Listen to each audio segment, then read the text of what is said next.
Welcome back, beauties, to the final episode of Amina and Kang Seo's story. If you missed episode 1, kindly click the link in the pinned comment to watch it now so you understand how one desperate text sent to the wrong number at 2 a.m. turned into an unexpected collision between a lonely black woman and a dangerous Korean mafia boss. You'll see how a mistake became destiny, how fear transformed into attraction, and how a single rose changed everything. Now, in this final episode, Amina must decide, will she run from the darkness or become the queen of an empire built on shadows? Let's find out ourselves. A blood-red rose on her pillow. A man who knows her deepest pain. When Amina steps fully into Kang Seo's dangerous world, she discovers that loving a Korean mafia boss means choosing between the safety of invisibility and the terror of being truly seen. As enemies close in and secrets unravel, she must decide, will she run from the man who makes her feel alive, or become the queen of a kingdom built on shadows? This is where everything changes. The morning sun cut through Amina's apartment window, but she barely noticed. She'd been awake for hours, staring at the silver bracelet on her wrist, replaying every moment from the night before. The estate, the dance, the way Kang Seo had looked at her like she was the only person in the world who mattered. Her phone buzzed. A message from him. I want to see you today. There's something you need to know about me. Something I can't hide anymore. Her heart hammered. She typed back quickly. What is it? His response came immediately. Not over text. Meet me at noon. I'll send a car. Amina sat up, anxiety and excitement warring inside her. What could he possibly need to tell her? What hadn't he already revealed? By 11:30, she was dressed in a simple black dress that hugged her curves, her natural coils styled perfectly, makeup subtle but elegant. When she looked in the mirror, she barely recognized herself. The lonely woman who'd sent that desperate text weeks ago felt like a stranger now. The sleek black car arrived exactly at noon. The driver, a stern-faced Korean man in a dark suit, said nothing as he opened the door for her. The drive took them out of her neighborhood, through Seoul's gleaming downtown, and into an area she'd never been before, industrial, quiet, almost abandoned. Her pulse quickened. Where was he taking her? The car stopped in front of a massive warehouse. Amina's stomach dropped. This wasn't romantic. This was dangerous. The driver opened her door. He's waiting inside, he said in accented English. She stepped out, legs shaking. The warehouse loomed before her. Metal doors slightly ajar, darkness beyond. Taking a deep breath, she pushed through the door. Inside, the space was vast and dimly lit. Shipping containers lined the walls. Men in dark suits stood at various positions, all turning to look at her as she entered. Their eyes were cold, assessing. And there, in the center of it all, stood Kang Seo. A handsome Korean man in his early 30s with pale skin, sharp angular jawline, intense dark eyes watching her approach, straight black hair perfectly styled, intricate black ink tattoos visible on his neck crawling up from his crisp white shirt, wearing an expensive tailored black suit. But something was different. His expression was harder, colder. This was a different side of him. Amina, he said, his voice echoing in the cavernous space. Thank you for coming. She walked toward him slowly, aware of every eye on her. What is this place? This, he said, gesturing around, is my world. The world I didn't want you to see. But if we're going to continue, you need to understand who I really am. She stood before him, trying to process what she was seeing. You're not just wealthy, she said quietly. I run one of the largest operations in Seoul, he said bluntly. Import, export, protection, information. Things that exist in shadows. Things that would terrify most people. Her throat went dry. Why are you telling me this? He stepped closer, his dark eyes softening slightly. Because I won't lie to you. Because you deserve to know what you're walking into. And because, he paused, jaw tightening. Because I'm falling for you, and I need to know if you can handle this. If you can handle me. Before she could respond, one of his men approached quickly, whispering urgently in Korean. Kang Seo's expression darkened immediately. We have a problem, he said, turning back to her. Someone knows you're here. Someone who wants to hurt me will try to use you. Fear shot through her. What? Who? A rival, he said tersely. Kim Tae-min. He's been trying to take over my territory for months. If he knows about you. He didn't finish the sentence, but the implication hung heavy in the air. Suddenly, the warehouse doors burst open. Men poured in, armed, shouting in Korean. Chaos erupted instantly. Kang Seo grabbed her arm, pulling her behind a shipping container. Stay down, he commanded, his voice sharp and authoritative in a way she'd never heard before. Gunshots echoed through the warehouse. Amina's heart nearly stopped. This was real. This was actually happening.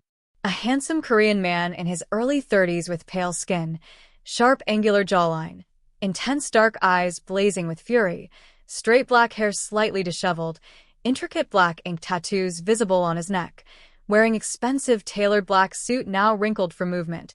He pulled a gun from inside his jacket with practiced ease. He moved with deadly precision, barking orders to his men, returning fire. Amina pressed herself against the cold metal, trembling.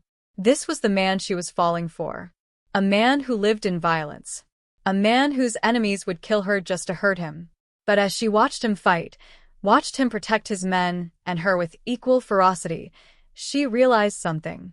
She wasn't afraid of him. She was afraid for him. The firefight lasted only minutes, but it felt like hours. When the warehouse finally fell silent, Kang Seo's men had subdued the attackers. He holstered his gun and immediately came to her, kneeling down, his hands cupping her face gently. "Are you hurt?" he asked urgently, searching her eyes. She shook her head. "I'm okay. I'm okay." His forehead dropped to hers, his breath ragged. "I'm sorry. I'm so sorry. I shouldn't have brought you here. I thought it was safe. I thought." "Stop," she whispered, her hands covering his. "Just stop." He pulled back, looking at her with something like anguish.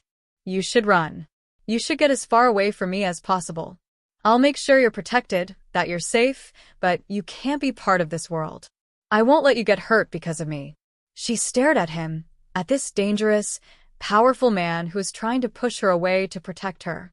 And in that moment, something shifted inside her. "What if I don't want to run?" she said quietly. His dark eyes widened. "Amina, what if I choose this? Choose you?" Her voice grew stronger. "I've spent my whole life being invisible, being safe, being nothing to anyone. And then you showed up and made me feel alive, made me feel seen. I'm not running from that." "You don't understand what you're saying," he said, his voice almost desperate. "People will come after you. They'll try to use you against me. Your life will never be normal again." "My life was never normal," she shot back. "Normal was being lonely and heartbroken and invisible. If this is what it means to be with you, then I'll learn. I'll adapt. I'll become whatever I need to be." He looked at her like she was speaking a language he didn't understand. "You're serious," he breathed. Completely. For a long moment, he just stared at her. Then slowly, deliberately, he kissed her. Not gentle, not tentative, but deep and claiming and desperate. A kiss that tasted like fear and relief and something fiercer. When they finally pulled apart, his forehead rested against hers. "If you stay," he said quietly, "you stay as my equal. Not someone I protect in the shadows. My partner. My queen. Do you understand what that means?" She nodded, her heart racing. "Teach me." Over the next few weeks, everything changed. Kang Seo didn't hide his world from her anymore. He brought her to meetings, taught her the language of his business, introduced her to his most trusted men. At first, they were skeptical. She walked into rooms full of dangerous men and refused to be intimidated. She learned quickly. She learned how to read people, how to spot lies, how to navigate the complex web of alliances and rivalries. She learned when to speak and when to listen. And most importantly, she learned that she was far stronger than she'd ever believed. Kang Seo watched her transformation with something like awe. "You're a natural," he told her one evening as they sat in his private office, reviewing reports. "I'm terrified," she admitted. "Good," he said, a faint smile on his lips. Fear keeps you sharp, but you hide it well. She looked at him. He looked more relaxed than she'd ever seen him. Do you regret it? She asked quietly. Bringing me into this? He reached across the desk, taking her hand. Every day I worry about your safety.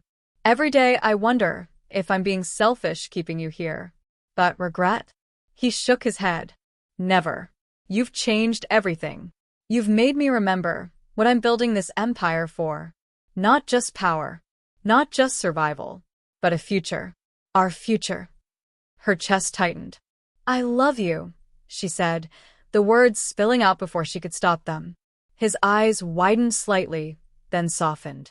I've loved you since the moment I read that text, he said quietly. A woman brave enough to bare her soul to a stranger. I knew then you were extraordinary. But their happiness was short-lived. Kim Tae-min, the rival who had attacked the warehouse, wasn't finished.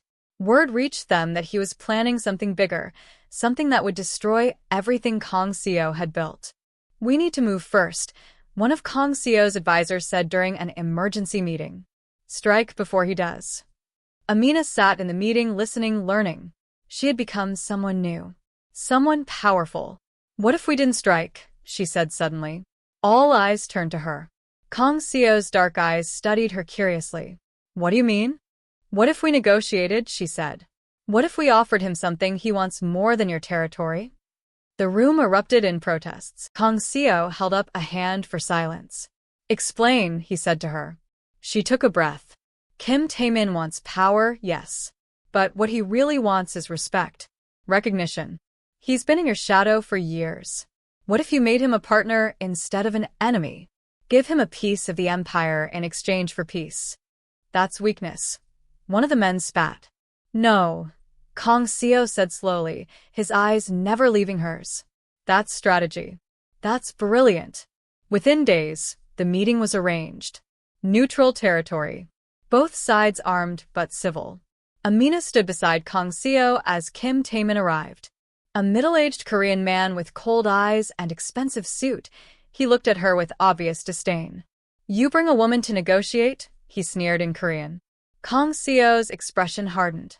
I bring my equal, he replied in Korean. Then switching to English for her benefit.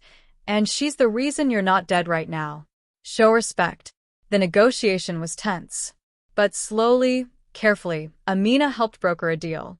Kim Tae-min would get control of the Eastern Territories in exchange for an alliance. No more bloodshed. No more war. When it was done, when both men had shaken hands and the treaty was sealed, Kim Tae-min looked at Amina with something almost like respect. You're wasted on him, he said in English. She smiled. No. I'm exactly where I belong.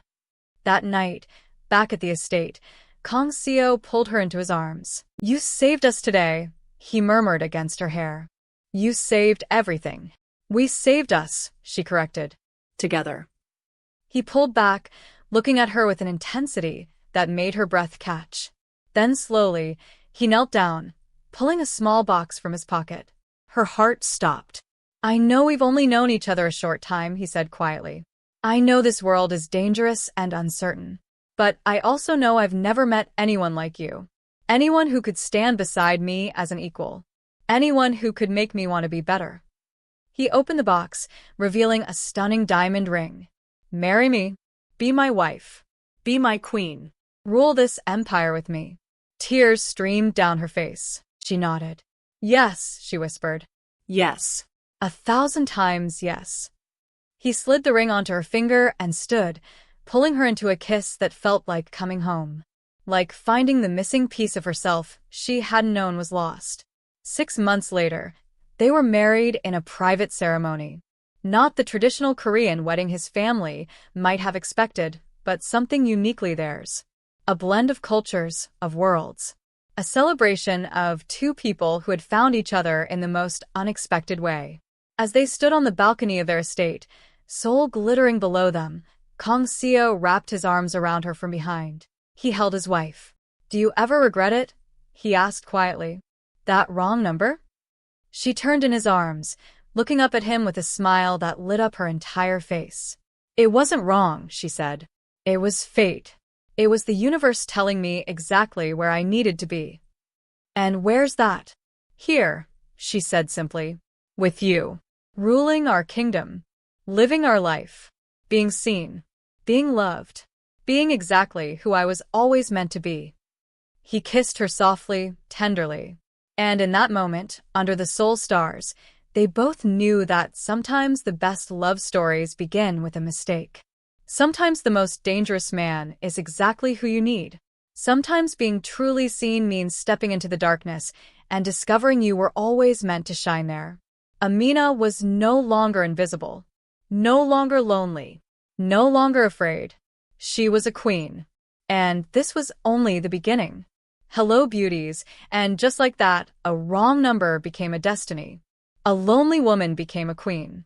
And a dangerous man learned that true power comes from love. Thank you so much for watching this incredible journey. If you love this story, please like, subscribe, and share. Drop a comment telling me what you thought of Amina and Kang Seo's ending. And stay tuned because I have so many more amazing stories coming your way. Until next time, beauties, remember that sometimes the biggest mistakes lead to the most beautiful destinations.